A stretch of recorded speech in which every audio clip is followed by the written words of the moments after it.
आता एक या, जात धर्म पंथ सगळं बाजूला ठेवा, ते पक्ष बाजूला ठेवा आणि आता एक या. आजपर्यंत शेतकऱ्यांची एकजूट झाली नाही, म्हणून सगळ्यात जास्त अन्याय कोणावरती झाला असेल तर तो शेतकऱ्यावरती झालेला आहे.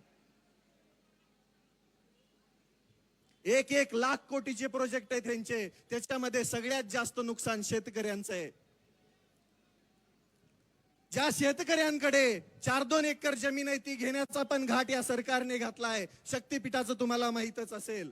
ज्याची आवश्यकताच नाही, ज्याला समांतर महामार्ग आहे, तरी पण यांना तिथं घालायचं आहे, कारण की सरकारनं शेतकऱ्यांच्या जमिनी घ्यायच्या, त्या कॉन्ट्रॅक्ट मधून पैसे कमवायचे आणि शेतकरी देशोधडीला लावायचा.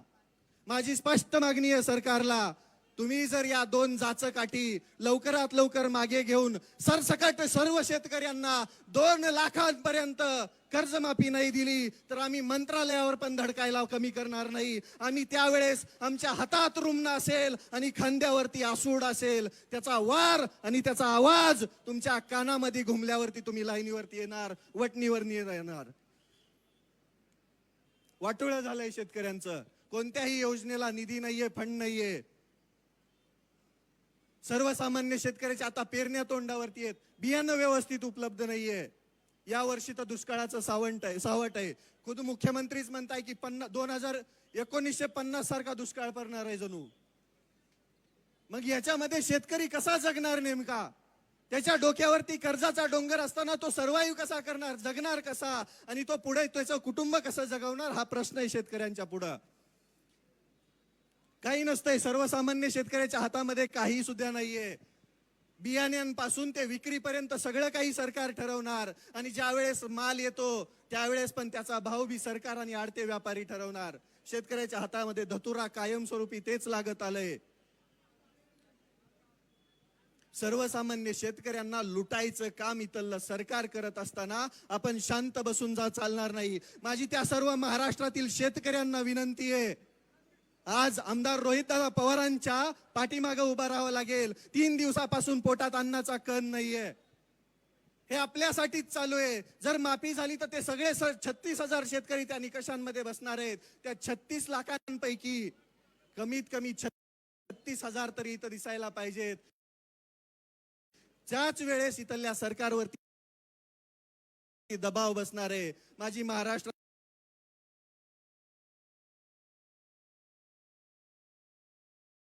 सर्व शेतकऱ्यांना विनंती आहे, कुठं बी असा पण पंढरपुरात दिसा. आजपर्यंत तुम्ही वारकरी बनून इथं आला होतात, आता एकदा शेतकरी बनून पंढरपुरात यायची वेळ झाली आहे.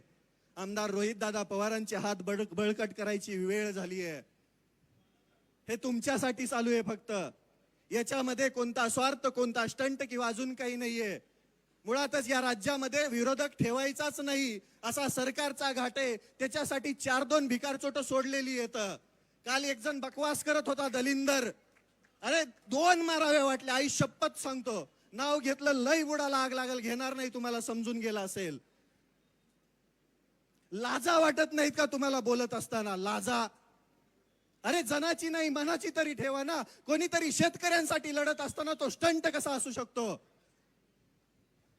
आम्ही तर तुमच्या सरकारमध्ये घेतलेल्या त्या कडूला बी पाठिंबा दिला होता ना. निघाला भिकारचोट, आम्ही काय करावं त्याला? शेतकऱ्यांच्या जीवावरती पोळी भाजणारी माणसं अशीच असतात. पण इथं नाहीये ना तसं. मागचा जर विचार केला तुम्ही तर कांदा आंदोलनामध्ये शेतकऱ्यांचा फायदा झाला दादांनी आंदोलन केल्यानंतर. मग या आंदोलनाचा पण फायदा शेतकऱ्यांना होणार आहे, हा विश्वास आहे आम्हाला. आणि आम्हाला माहितीये की हे स्वाभिमानाचं रक्त आहे, हे शेतकऱ्यांसाठी लढणारं रक्त आहे. म्हणून आमचा जाहीर पाठिंबा दादाला आहे.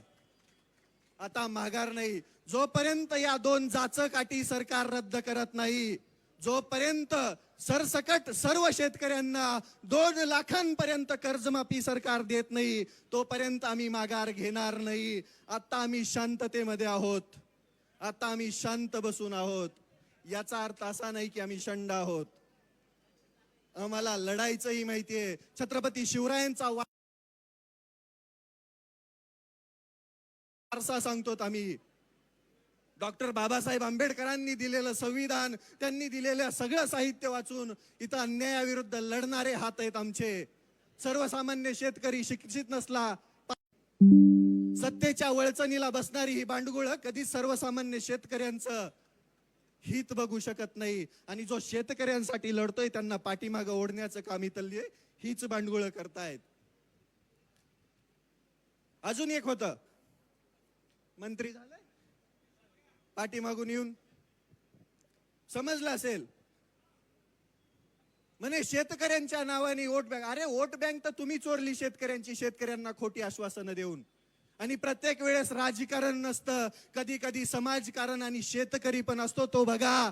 आणि इथून पुढे शेतकऱ्यांवरती कोणी अपशब्द बोलत असेल, शेतकऱ्यांना मागं ओढत असेल, तर त्या भिकार चोटाला धडा शिकवायचं काम शेतकरी करेल. इथून पुढे शेतकऱ्यांना कोणी बोलायचा प्रयत्न करेल, मागं ओढायचा प्रयत्न करेल, शेतकऱ्याला नीच दाखवायचा प्रयत्न करेल, तर तिथल्या तिथं त्याला धडा शिकवला जाईल. त्याच्या डुंगणावरती चाबकाचे आसुडाचे वार उमटवले जातील. ही वस्तुस्थिती आहे. लढावं लागेल राजांनो. ज्या सरकारला आपण स्पष्ट बहुमतामध्ये निवडून दिलंय, आता कसं निवडून आले ते तुम्हाला बी माहिती आहे, पण ते निवडून दिल्यानंतर आपल्यासाठी काम करायचं सोडून हे स्वतःची घरं भरण्याचं काम करतायत. आणि ही घरं भरत असताना आपल्याला लढावं लागेल, कारण की या राज्यामध्ये विरोधी पक्षनेता आपण ठेवलेला नाहीये. आपली चूक आहे ती. कधी पण मतदान देताना निम्म निम्म देत जा. इथून पुढे म्हणजे आपले हक्क मिळत असताना निदान विरोधी पक्षनेता असेल. आणि विरोध नसतोच हा, मुळात हक्क मागण्यासाठी केलेला हा अट्टास असतो. उपाशी राहायला कोणालाही आवडत नाही. 12 तास जर जेवण नाही केलं तर डोकं भन भन भन करतं, अंग थरथर कापतं, समजत नाही काही. त्या परिस्थितीमध्ये जर कोणी उपोषण करतंय तर त्याला पाठबळ देणं आपलं काम आहे. माझा स्पष्ट शब्दामध्ये या सरकारला इशारा आहे, तुम्ही लवकर वटणीवरती या, नाहीतर आम्ही या पंढरपुरातून तुमच्या मंत्रालयामध्ये यायला वेळ लावणार नाहीत. आणि त्यावेळेस 1-2 नाही, 1 शेतकरी लाख शेतकरी असेल, त्यावेळेस तुम्हाला खरं समजेल शेतकऱ्यांची ताकद. शेतकऱ्यांसाठी लढत असताना सगळ्यात जास्त त्रास हा सरकारच सर्वसामान्यांना देत आहे. तुम्ही तर बघितलं, आता मी तुम्हाला दिसत नसेल कुठं, पण तुमच्या हृदयावरती नाव कोरलेलं आहे. ओळखता ना सगळे? सकाळी सकाळी 5 लाखाचं उडवलं, काय फरक पडणार त्याने? काय फरक पडणार सांगा ना? ज्या लोकांच्या हृदयामध्ये क्रांतीची मशाल पेटवणारा तो क्रांतीवीर हा शेवटपर्यंत क्रांतीवीरच असतो. शेवटपर्यंत तो क्रांतीची मशाल त्या सर्वसामान्यांच्या हृदयामध्ये पेटूनच जातो. त्याच कर्जमाफी, फसव्या कर्जमाफीच्या विरोधामध्ये क्रांतीची मशाल आमदार रोहितदादा पवारांनी पेटवायचं काम केलंय. आमचा त्यांना जाहीर पाठिंबा आहे. तुम्ही सर्वजण कायमस्वरूपी, जोपर्यंत या जाचक रद्द होत नाहीत तोपर्यंत आम्ही इथून हलणार नाही. आता आम्ही माघार घेणार नाही. आणि तुम्हाला वाटत असेल इग्नोर करताल, तर इथून पुढे महाराष्ट्रातील त्या चौकामध्ये त्या प्रत्येक शेतकऱ्याने जमायचंय आणि इथल्या सरकारला धडा शिकवण्यासाठी, इथल्या व्यवस्थेला धडा शिकवण्यासाठी प्रशासनाला निवेदन देऊन त्या प्रत्येक ठिकाणी आंदोलन करायचंय. तुम्ही पंढरपूरला येऊ शकत नाहीयेत ना, तर महाराष्ट्रातल्या कोणत्याही कोपऱ्यामध्ये तिथून आंदोलन करा आणि आमदार रोहितदादा पवारांना पाठिंबा द्या. त्याच्यामध्येच तुमची लढाई यशस्वी होईल आणि तुम्हाला तुमचा हक्क, तुम्ही मागितलेली कर्जमाफी भेटण्याचं काम होणार आहे. त्यामुळे एकत्र या, लढा. एकत्र आलात तरच आपल्याला आपला हक्क भेटणार आहे. वाटोळं केलंय या सरकारने, वाटोळं. कधी बघा जाऊन सर्वसामान्य शेतकऱ्याच्या शेतामध्ये जाऊन, बांधावरती जाऊन परिस्थिती. खताचे भाव गगनाला भिडलेत, गगनाला. बियाणं भेटणार नाही अजून 2-4 पाऊस झाले तर. आधी स्टॉक झाला काही जणांकडे, मग हळूहळू बाहेर काढणार. मगाशी मी एक पोस्ट वाचली, लय इंटरेस्टिंग होती, लय इंटरेस्टिंग. आपल्या अन्न आणि औषध भेसळ प्रशासनाचे आयुक्त म्हणून तुकाराम मुंडे साहेबांची आपल्या नियुक्ती केली आहे. मग देवेंद्र फडणवीस साहेबांच्या पेजवरती एक पोस्ट होती बीजेपी मुंबईच्या, की देवेंद्र फडणवीस साहेबांची कामगिरी इथून पुढे गुटखा विकणाऱ्यांवरती मोकोका कारवाई होणार. आणि याच्या 6 महिने आधीच नरहरी झिरवळ साहेब म्हणले होते की आम्ही बी मकोका कारवाई करणार, पण एकावर बी झाली नव्हती. कालपासून सगळ्यांवरती व्हायला लागली. म्हणजे एक माणूस सिस्टीम मधला काय करू शकतो, हे बदल घडू शकतो हे तुम्ही बघता, पण त्याचं श्रेय लगेच दुसरे घेणार. बरोबर की नाही? तसाच अधिकारी जर आमच्या शेतकऱ्यांसाठीच्या असणाऱ्या कृषी विभागाला असला तर मामा पळूनच जातील लगेच. बरोबर की नाही?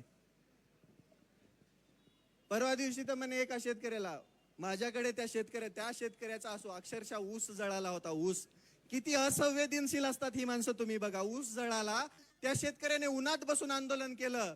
त्याला पाणी सोडण्याचं आश्वासन भेटल्यानंतर आंदोलन मागे घेतलं.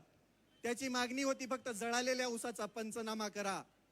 अतिवृष्टीचे पैसे अजून आले नाहीत शेतकऱ्याच्या खात्यात. कोणत्याही विम्याचे पैसे मागचे 2-4 वर्षात शेतकऱ्याच्या खात्यात आलेले नाहीयेत. पंचनामा करण्यासाठी कृषी मंत्री म्हटले की हे माझ्याकडे नाहीये, तुम्ही तुमचं बघा, तुम्ही मोठी माणसं आहेत. हे मनाने भिकारडे असणारी लोक आहेत. मनाने, पैशाने लय श्रीमंत आहेत हे, पण मनाने अक्षरशः भिकारडे. कारण की यांच्या मनामध्ये शेतकऱ्यांसाठीचा कसलाच प्रेम नाहीये, ना भाव आहे, ना शेतकऱ्यांचं भलं करण्याची ताकद आहे यांच्यामध्ये.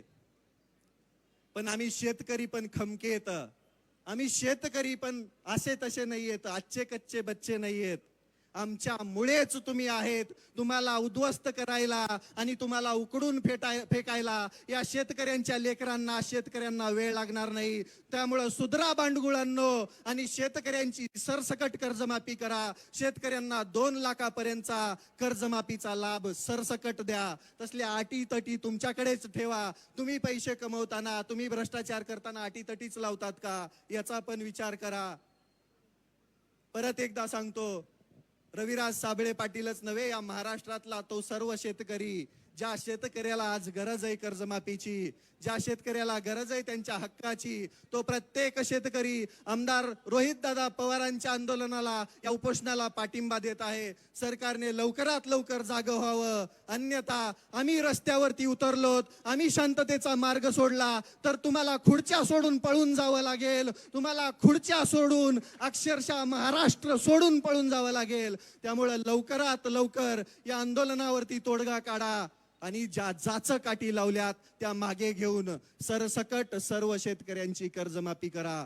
एवढं बोलतो. माझ्या पाठीमागे एकदा घोषणा देताल, जय जवान जय किसान, जय जवान जय किसान, भारत माता की जय, छत्रपती शिवाजी महाराज की जय, धर्मवीर छत्रपती संभाजी महाराज की जय, डॉक्टर बाबासाहेब आंबेडकरांचा विजय असो, अहिल्यादेवी होळकरांचा विजय असो. जय जवान जय किसान, जय जवान.